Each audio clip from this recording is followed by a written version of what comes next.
Olá, alunos da turma 7.2, esse aqui é o professor Gabriel de Matemática. Eu vou mostrar para vocês como, a partir de uma sequência, a gente pode tentar encontrar a lei de formação dela só por observação de que número está em cada posição, tá bom? Então, a sequência que eu trouxe aqui é essa daqui. Ela me trouxe 5 termos, que é 4, 7, 10, 13, 16, e o 3 pontinhos indica que ela continua infinitamente. Eu vou sempre tentar fazer o seguinte, relacionar a posição de cada um deles com o termo em si. Então, por exemplo, na posição 1 eu tenho 4, na posição 2 eu tenho 7, eu vou escrever isso, tá? Então, posição e termo. Vou fazer uma tabelinha. Na posição 1 eu tenho o 4. Na posição 2 eu tenho o 7. Na posição 3 eu tenho o 10. Na posição 4 eu tenho o 13. Geralmente, 4 termos é o suficiente para a gente tentar encontrar essa lógica, tá? Porque ela tem que valer para todos os termos, mas se valer para esses 4 primeiros, com certeza vale para os outros. Então, eu vou parar por aqui.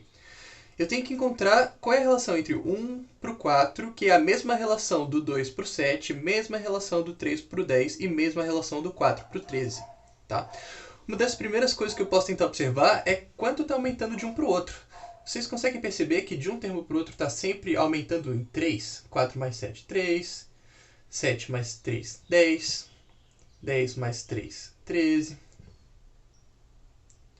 Assim por diante. Então, eu poderia pensar o seguinte, que essa sequência é a sequência dos múltiplos de 3, que nem apareceu no meu exemplo lá no texto.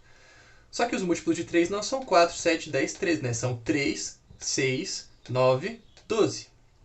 Mas compara isso que eu falei agora com o que a gente tem aqui.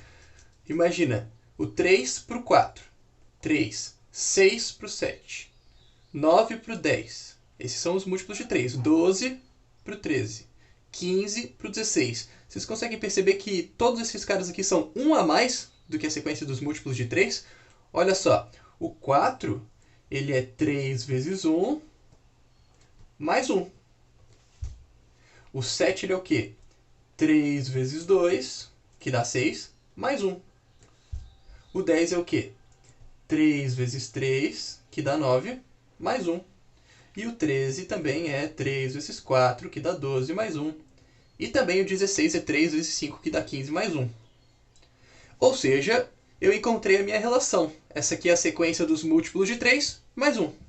Quem é que está mudando quando eu olho para essas expressões aqui? Sempre quem está mudando é esse cara aqui, né? Esse cara que está mudando, ele está variando, eu chamo ele de variável. E a gente viu que, falando de sequência, geralmente a variável a gente usa a letra N, né? Então eu vou usar a letra N, e aí eu posso escrever a minha lei de formação. Lá no texto eu estava escrevendo da seguinte forma: Tn, que significa um termo, T de termo, na posição N, ele vai ser como que eu calculo? 3 vezes a posição, que é N, mais 1. Essa é a minha lei de formação. E aí com ela eu posso calcular o número que está em qualquer posição, tá? Aqui eu tenho as 5 primeiras posições, mas se eu, por exemplo, quisesse saber quem é que está na posição 10, o que eu faria? Bom, o termo na posição 10 é igual a 3 vezes 10, no lugar do N eu uso a minha posição, 3 vezes 10 mais 1. 3 vezes 10 é 30, 30 mais 1, 31. Então, essa é a minha lei de formação. E aqui eu calculei um termo qualquer. Eu posso calcular o termo em qualquer posição se eu tiver a minha lei.